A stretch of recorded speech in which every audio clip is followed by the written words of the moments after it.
Formato do que fang mare mo te ma o he hoa ke mau whanonga ke reo whai whamui o he a whion.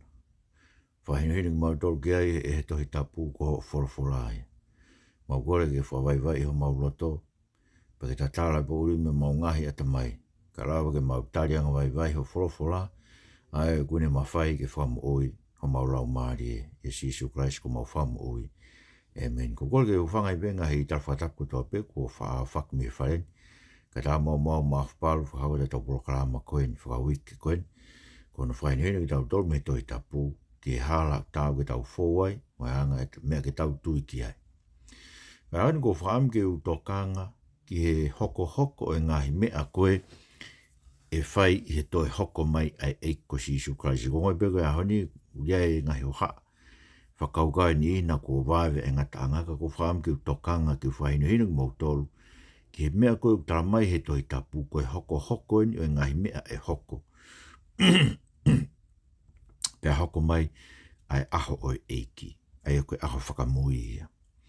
Ko mea uruaki, tau ke uraki whamanat, ke te tau tolu, ke tau ilo, o tau rotonga nofu ki tau tolu i kuonga whakamui. Ko kuonga whakamui en, tau be me he uraki haere mai e eiko Sisu Christ me ono aloi, o kulau e tau wanoa wa tolu en, whae tau programa koe ni, pea o kulau ai tau, me he taimi koe na e aloi ai eiko Sisu Christ, pea koe hui, koe kei mo ui ai eiko Sisu Christ, o kuui e kuonga koe ni koe tau o Sisu. Tau afe wa tolu en, tau afe wa tolu en, tau eiko Sisu Christ, te kai ke pekia ai. Na pekia, te rio, pea toi tu, pau kei mo ui, pe ia, pa kono hinga, kulau ai, koe tau eni o Sisu. O waheua be historia e maman, koe kuonga mua, kuonga i ki mua ia karaisi. Moe tau o Sisu. Koe taimi o Sisu, ainik tau whanongai i he ahoni.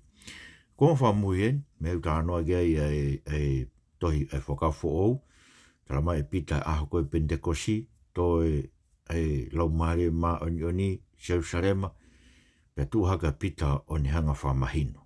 Ai mea nai hoko, na whanonga koe ke rea kehe ai, toko te au anoa koe na nau i loki i olunga, nau i nasi i he hifo a lau maare ma oni, pe tūre wa pita ne hanga whamahino, ngā wa hei wā vesu tawhitu, o ku mea mai ai otua, pea e hoko o pehe i he kuonga whakamui, te uriringi ha mea me hoku lau maare ki kakano kotoa. E koe ringi mai lau maare, koe whakailonga e, pe koe whakapapau mai e, o ku taulo tonga nofo en i he kuonga whakamui. Koe ke peto ke hoko pe kuonga whakamui ia, ngai kuonga mai koe ni ki muini, pe koe tau koe na Israeli mo Hamas, koe hae whainga mea koe, mora ke mama.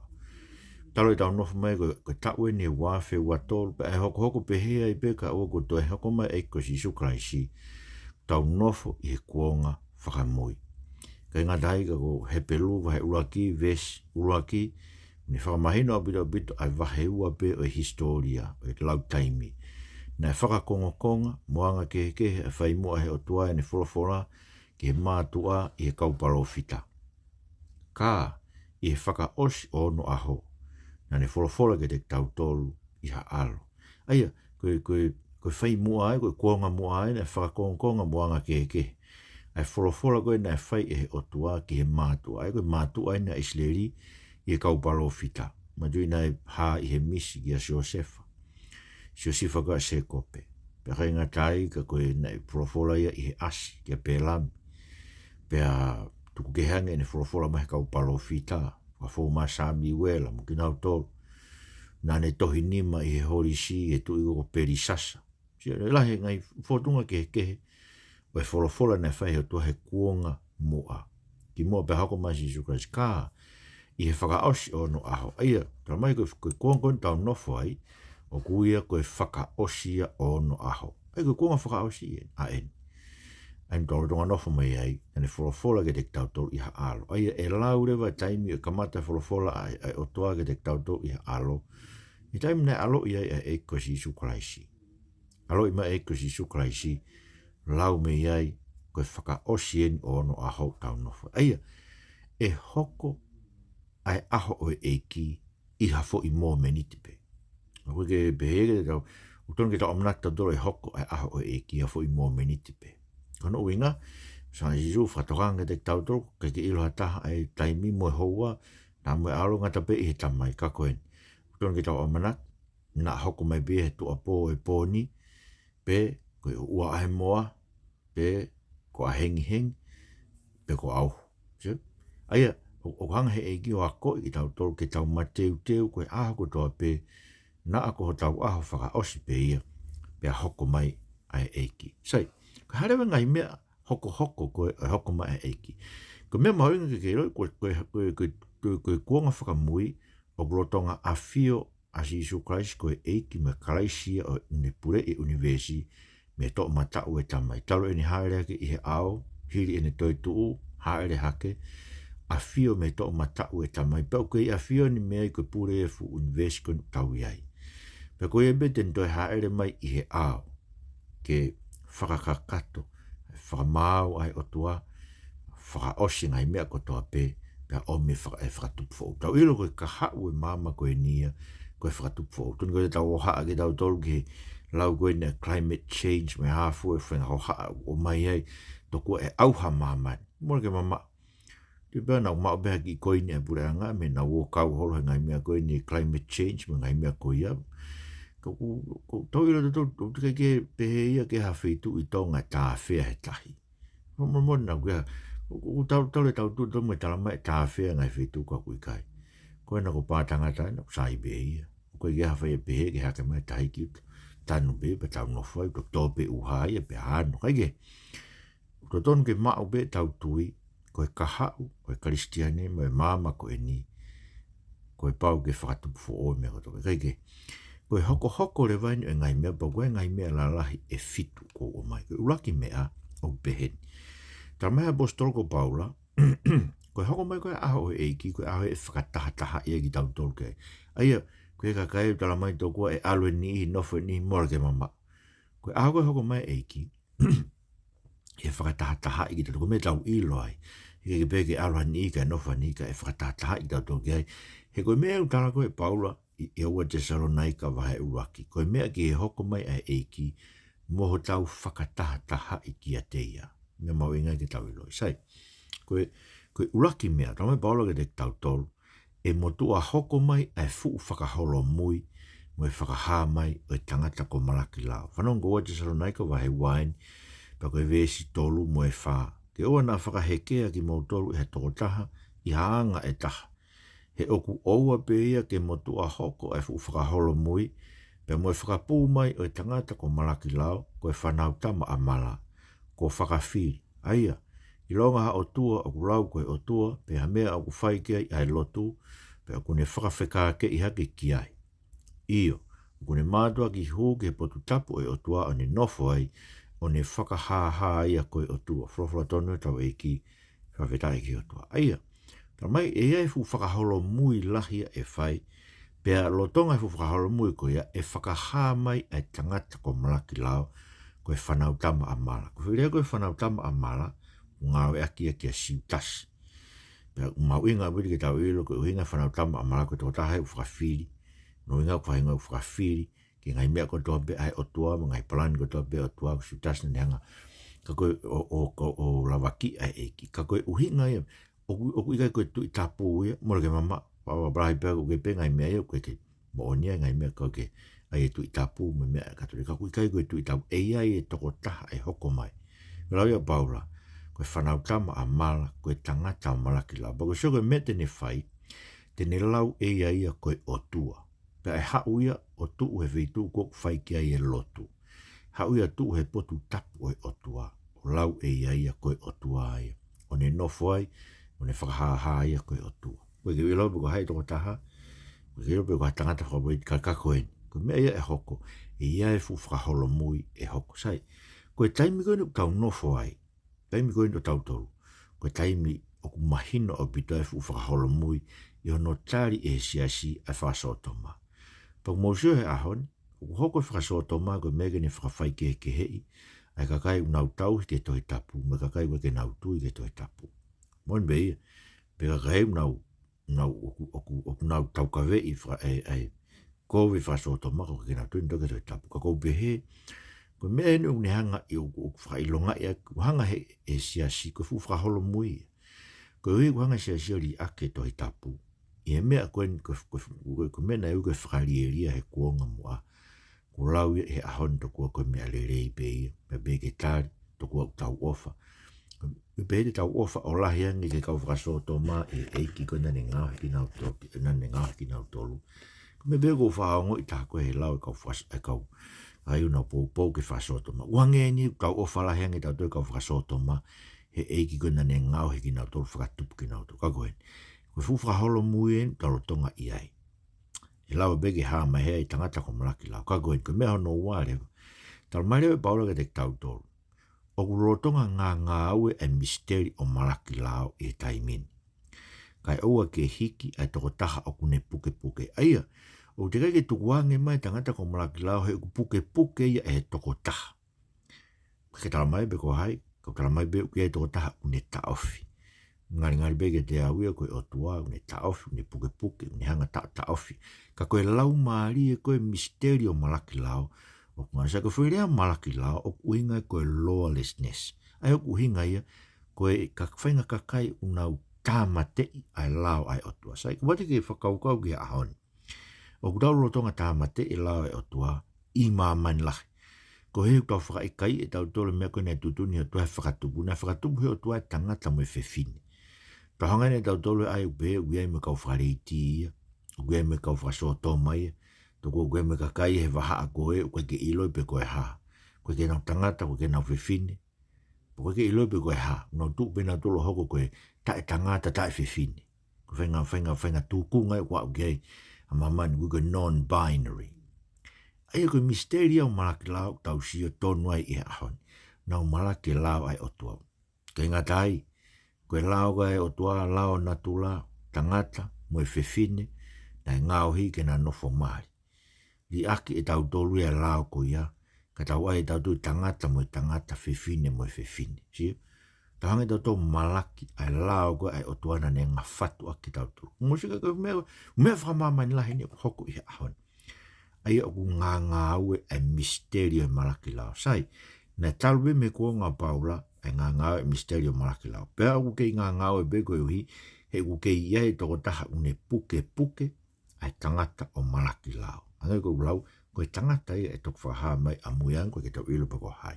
Ka e haa mai, o ni lau e ia koe o tua. Pea teni whokotu e ia he potu koe whaia e lotu, o lau koe o tua e sai. Kau tala mai baula ke te tau tolu mea koe, koe mea ni whakawhi maari. Koe mō menit pe whakaha mai tangata ko malaki lau, e haa whakataha mai mo Sisu Christ. Aia, he kake hano taimi e tangata koe ni kene whaha mau mau. Koe ne haa mai pe mo haa mai e ko Sisu Christ. Whanau koe lau na baula, ia hua te Salonaika wahewa, ves fitu me walu. He naa mo eni. O ngā ue no misterio e malaki lau. Ka koe oua be ke hiki e toko taha o puke puke. E tōk whakapū mai a malaki lau, aia e tāmate I he eiko Sisu, aki ai mānawa au no fofonga. Pea whakaauha aki ai fotu aki o ene Hokohomai. Aia sio, ko ne haa mai pe, e tāmate I he eiko Sisu, aki ai mānawa au no fofonga. Pea whakaauha aki ene fotu aki o ene Hokohomai. E tēnā haa whakataha mai pe, e tangata o malaki lau, mo I tangata ko Sisu Christ, I tangata I mo o tautolu. Tōwhia whia ai. Maina koe ngā ue koe nei fu misterio malaki lau he aho ni eiku ki he hama e tangata whakatape mo Christ pia whai ai hono tāmate. Ko mea rewa hono tolu. Aia koe na hama koe pia tāmate e tangata o malaki lau. Tala mai rewa te tau tolu. E haere me ilangi eiki pia ifi e talupite ai o tua pia e toe tu e kaupeki. Ai koe mea e hoko rewa. Tāmate e tangata o malaki lau. Whakatoe tu rewa e kaupeki e kotoa pe. Aia mana tui foko ki tau tolu ia. Ai ka kai tui, o tau mate ki tau tolu o tau tuku whorau no nofu mo eiki whakatau ke la apostol ko Paula. Me te tau hau whakataha ki tau tonu mo eiki I he wawa. O tau ki whakataha I ho tau sino lau maari e, mo tau sino toe tuu. Whakatoe tuu ki tau tolu whakataha. Mo e ka kai koto, pe koe toe tuu ka atoe kau tae tui mo ka kai tui. E toe tuu ko ia, koe patu whakaha whakapure angare vai whakamau ai o tua kua whai ke teki nau tu. O tu mai ka kai mi he tes mo heri mo whewhu. Kaike, haere me lang I whi talupite, pia toi tu e kaupeki. Ai kula te Salonaika vai whaen mis tāni mamu I tahano. He koe me ani o ku mau talat, koe whorofora ton mai eiki. Neongo ki taua e tolonga o ausia Hokohomai e eiki. Mōre ke mama ha ta mua e te ngau tolu ko mohe. Ko hui, e haere mehelangi ai eiki e ia. Pe ai ha waka o, ai angi ha angelo pure, mo ifi a talupite ai o tua, pe a koe pekia i a karaisi e tomu atu. Tomu atu e tu e kau pekia a karaisi, pa tok toi tu ko toa pe. Kai toi tu ko toa kau pekia. Ta mareo e paula, ula korinto vai ta nima, ves nima taha ke nima tolu. Kau tala tu ha misteri. E i kai de tau mohe ko toa pe, ka de tau liu ko toa pe, ia fo i mo meniti, ia fo i kemo pe. Ie ifi whamui e talupite io, e ifi e talupite pe e whakotu e pekia o tae wha auha. Pea ko ki tau tolu e iriu, e ko pau ke ai e mea auhani, ai tae wha auha, pea ke ai e mea mateni, ai tae wha amate. Sio? Te tau whakotu e ke tau moe ko tau pe, te tau ririu ko tau pe, e ka pau te ke kei mo ui ahako ia, te ke ririu. Te tau toi tu ko tau pe ko iuhi, e ifi talupite, pea whakotu e pekia o tae whaka auha, tae wha auha. Pako ki tau tolu koe ka pare tau kei mo ui ha ako ia e ririu ki tau tolu. Ririu ke mau ho tau sino toi tu. He ko pau ke ai e mea auhani a tae wha auha. Pea ke ai e mea mateni a tae wha amate. Ko hi ke tau hoko a kia ke whakatupu fo o. Ko whakatupu fo ke te ha mate, ko te ha auha. O se mea ko toa pe koe i mama motu a koe ni.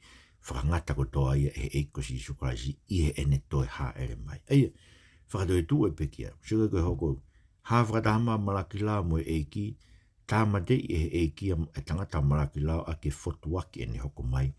Pe haere me langi iwhi talupite.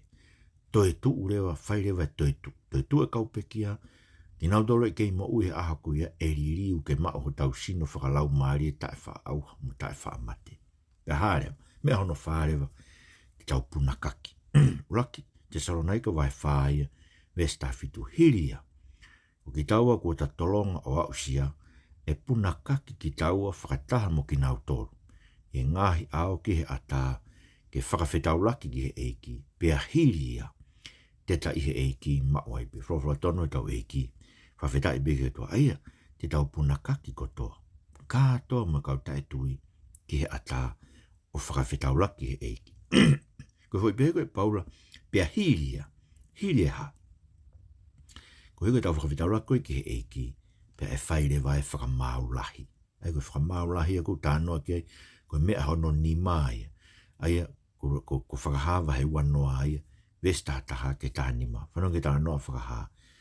Vestataha ke tānima, pia u wakai, hafu taloni hine hina. Pia moia nai a whio ai, aia nai hola me hono whafunga, a mamani mwelangi. Pia nai i kai ilo hanau poto. Pia u wakai e pekia, ai lalahi moi iki. O kunau tutu i au o e taloni. Pena e wholahi e ngahi tohi. Pena e wholahi e tohi e taha aia koe tohi o e moui. Pena e whamau e pekia e ngai mea utu i e ngahi tohi. O whakatatau ke nau ngāwe. Pena e tukuange e tahi e pekia na i ai. Pena mo mate fok mo he tesi. Na ana tukuange e pekia na e teki naua. Pena e whamau ke nau tolu takitaha. Whakatatau ke nau ngāwe. Pena e ri a mate mo he tesi ki anu afi. Koe nia e mate anga wā, mo e anu afi. I longa aia nei kai i loa hano hingoa i e tohi o e mo ui. Na i rii ki he anu afi, whorowhora tonu e tau eiki. Whawheta i wehe toa. Aia, koe haere mai e eiki he ao tau puna kaki kotoa ki ai. Whotu e taloni o eiki ai. Pea whaire vai whakamau. Siu tala mai, tuu ai kātoa kaupeki ala lahi mo i iti. Nau tuu he ao e taloni ko o eiki. Wholahi ngahi tohi, Wholahi mo e tohi o e moui. Ko ngoi koe ngai tohi koe, ngai tohi a koe, plau kea malakai, tohi o e whakamanatu e kou, he Talanoa, e kou apasia, tohi ko ku tānoa kia e same nima fitu, tohi ko tohi ai, ai loi mata ki nau tolu, nau tangi koe, ngai mamahi mo ui koe ni. Ea, ko tui koe ngai tohi whamat, pia wholahi mo e tohi o e moui. Pia whakamau e kau pekia, e mea utu e ngai tohi, whakatau ke nau ngāwe. So, pe tukuange hake tahi e pekia na i ai. Pea mo mate fok mo he tesi, nana tukuange pe hak mo heri. Mai ka tau ki nau tolu. Pea whamau tak taha whakatau ke ne ngāwe. Pea ri a mate mo he tesi ki anu afi. Koe mate anga wai. So, koe mate anga tahai no te tuk mai me ai. Koe mate anga wai rewa e toi ri ki nau tolu ki ai koe anu afi. Pe ilonga aia, ne ka iloa no ingoa he tohi o i mo ui. Ne ri ki anu afi. Ngā wewena tūho hingoa he tohi o mo ui. I ho mui ke eko Sisu kalaisi, he ngai aha kotoa pe o ho mo ui. Ako tau pe tau mo ui tau tuange ia mai eko Sisu kalaisi, ke tau fou ia te ia pe, haka e tau mo ui ia te ia pe, langa haka e tau mo ui ia te ia pe, tupure kina e tau mo ui ia te ia pe, o whakatau ke anga o lotu, whainuni tau tolu ke he wholofola ai o te Tohitapu, o tau tolu e kakai tu o tau hingoa, he tohi o mo ui. Heki ke tau tolu, hau ke toa te whafokumai pe koe e otua, ke whafoki mai ke te. Aia, koe whamau la hire vai, so ke Hokohoko peo e ngai mea. Haere me langi eiki, ai e hoko e fu whakaholo mui kenu rotonga hoko, ha whakataha mai malaki lao, ono waia, whakataha malaki lao, mo eiko Sisu Kalaisi. Haere mai eiki me langi I whe talupite, toi tu e kaupeki a kotoa lalahi mo eiki, o hake kotoa tu he ao o eiki, punakaki kotoa tu he ao o eiki, whaire vai e whakamau lahi. Osi, ya laku rewa li katoa e kakai koe ne kai haho nau hingoa tohi o mo ui ke anu awhi, whataha mo mate, mo he tesi. Pea hoko mai rewa aha o eiki. Se kono osko no rigi nau tolu ki ai, ta marewa e wapita vahe tolu e tutu o auha ai mea motu a koe tau I ai. Ai koe whanongo wapita vahe tolu ke son furu ke taha tolu. Kai hoko mai bea ai aha o eiki o hange hakai haa. Aia, e morea e ngai langi mo longoa. Pe e vela ngai whetu o mo vete vete. Pe koe whonua me ngai ngau e kui ai e vela o osi ai. Pe ka baurewa e mo vete pe he e ngai me ani kotoa pe. Pe whauta mua ke hea ngau toton ke mo wanga aki. Taka he tō ngā maa ni oni, me lotu mo oni. Mo no whaka tāri ke hoko mai ai aho e otoa. Mo mou whaka tō mai aia e tutuai e ngai langi o mo vete vete. Pe e vela o vai e ngai whetu. Ka he funga e tala ofa e nea whio. O tawa manaki ke ngai langi fo ou, ma fo noa fo ou. Aia unofo a ngai ai maa oni oni. Musige. Hoko mai aho e ki hange kai haa. More ngai langi mo longoa. Vela whetu, mo vete vete fo noa. Vela kotoa pekapau mo vete pehe. E hoko mai ako ia e tutu a ngahi langi o mo vete vete. Pea e vela o vai a ngahi whetu. Ka e funga tala ofa e nea whio. Ka manaki ki langi fo ou, ma whanua fo ou, no fo anga e maa anu. Musike, profola tonu e tau egi whawhitai ki hotu. Aia, ko mea e hoko o se whamau lahi. Lako e kakai koe ki heri. Mo se tāne mo mate mo he teski anu awhi. Ke mate angaua. Pa whairewa no tutu e mea kātoa pe universi koe ni. Kātoa e universi koe ni ngahi kaniva kotoa pe, tala mai ulahe ngahi kaniva e universi. Tutu kātoa ki nau tolu, vela osi osi. Ka mea no fitu rewa. Tala mai rewa ka te tau tolu e whairewa, hoko mai rewa whakatupu fo ou. Pea wakai, halangi fo ou, mua whanua fo ou. E ne more ai uraki langi me uraki whanua. Pea wikai kei tu ai tahi. Pea wakai e kolo tapu a seusare ma fo ou. O kualuifu me ilangi me o toa. Ko osi teu o hange hata ahine ko ai teunga ke no se paniti. Pea ongo mai hafu ure o me talo ni ukune pehe. Ko eni, ke tāpane kare o toa ku tu mo e kakai. Pea nofo no skai namo ki nau tolu. Pea te nau nofo ko hono kakai. Pea nofo hene a fiogo e toa ku kauma a nau tolu. Iyo, koho nau o toa. Pea tene holo holo e lo I mata ko toa be mea nau mata. Pea I kai tu e ai ha mate. Pea I kai tu e ai ha mamahi. Pea ha tangi. Pea haongo sia. O more ai ngahi mea mua. Frofla tonu e tau eki. Whawedai behi o toa. Musike, o se whai e whamau lahi. Pea tutu o vela o vai e mea kotoa pe. Pea hoko mai rewa ai langi fo ou, mo e whanua fo ou. Ko more uraki langi mo uraki whanua. Koe ke toi tu e tahi, pea hifo mai rewa e kolo tapu. Ai seru sare ma fo ou gofu mtala kia sioni koula ata. Alu hifo me langi me o tua, ko os teu, hange hata ahine. Ko ai teunga ko nau se paniti. Hongo marea fure o me talo ni pe mai. Koe a whiu angai o tua. Tāpane kare o tua. Koe apitanga o tua. Ungai fu iria tāpane kare. Koe apitanga o tua. A whiu angai o tua. O kutu mo e kakai. Pea e nofo no skai namo ki nau tolu. Nofo no a whiu angamo ki nau tolu. Pea te nau nofo kono kakai. Nofo e ne a whiu koe o tua. O kukau mana. Ai te tau. E nofo mo ki tau tolu ho tau o tua. I e whakatupu fo o. Hika ke tau kei nofu hangai koe niwe ke tau si sio ke, tau ofa be ki ai.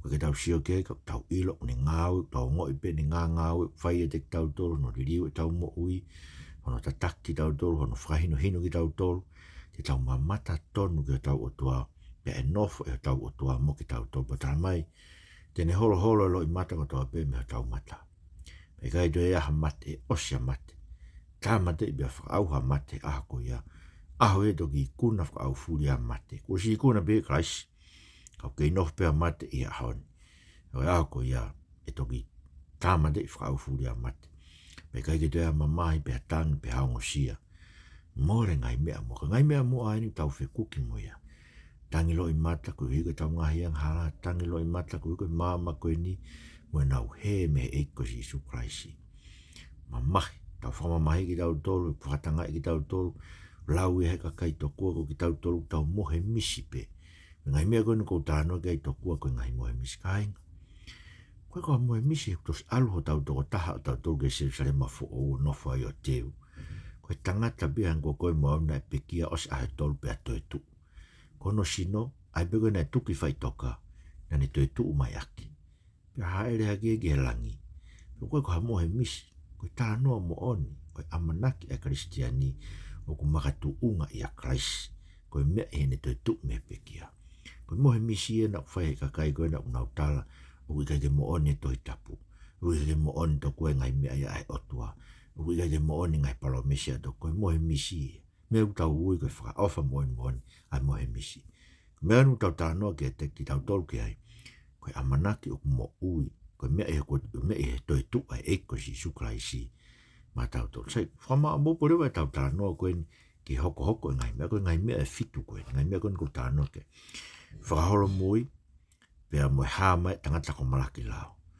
ha whakataha mai ko noa ha whakataha mai pea malaki lao mo eko Sisu Kraisi o tamate e pea malaki lao ifia talupite whakatoi tu e kaupekia liu ki nau tolu koe kei mo ui whika tolu whika wha tau puna kaki ko toa gelangi tau taitaria eiki tu katoa he au oi eiki la lahi mo eiki kono ni marewa whairewa e whakamaulahi hau e taloni hine hina whai e whakamaulahi rirewa mate mo he tesi me kakai ko toa peo ke tuho nau ingoa tohi e mo ui ke mate anga ua he anuafi hokomarewa aho eiki tutu o vela ke o singa maare ngai mea ko toa peo e whakatupu mo tua koe ni whakono fitu rewa ha mai langi fo ou me whanua fo ou tau nofo ki ai mo e eiki tamarewe paula koia ke mo feto koni aki mo tolu aki angai rea koe ni komana kibiu to koni ki mo tolu katolahi te ki mo tolu nofo mea manaki le rei kai ke tau he ki tau tolu hai mea ku o haa kia maamai koe ni tau nonga pe mo fie maari he tau ilo pau i tau tolu spalo mesmak ma tau tolu ia ai whanua fo ou, me langi fo ou, mo he vani, koe mea i he eiko Sisu Kraisi tau tangata koe, ko mua ke te tau tolo te wa whetu ma tau tolo. Eik Sisu, o mau mauluta e mautu i whif, whalatolahi ake ki mautolo e Talanoa koe ni, me ngai mea e hoko, o ka whai ho Toeha'ele mai. Mai ke mau nofu mea manak le rei, koe hui he ko palo mesi, whakamu ui ho mau lau maari e whakamu ui ho mau sino. Te mau tuku wholau no nofu mo koe, o ka hiri e mau pekia. Tāria e aho te tau Toeha'ele whakataha mai mea whiona ke whai ngai mea koe ni Talanoa ke ho whorofora. Eiki, whatokanga ki mua ki mau tolu tonga. Ai nā whiwhia o tamako tupo wono me taini kuini me whare o tupo. Eiki pare mea o kau merit mo ki nau tolu kapineti mo i kau taki e whanua me pure anga. Whatokanga whataha ki mau tolu ngai whamiri ko tō pēe whanuani. Mau kore ngai mea ni Sisu Kraisi mau whamu ui. Amen. Kainga. Whamanatua be tau orita whawhamiri, pongpong mo e fiafi, pongpong pego e fiafi. Lau e wholofola, whai ha lotu e ki whanau. Lau hawahe e wha o e Tohitapu e aho ke ose Tohitapu tō taho lau e tau. Yanga hala e mo ui, vete ki e ki. Ta whoki ke e rotonga e ni ke yala mau. Wawalhadu te mo tolku toa pe, ma lau bito mo mea mai, mo mea tua whatu.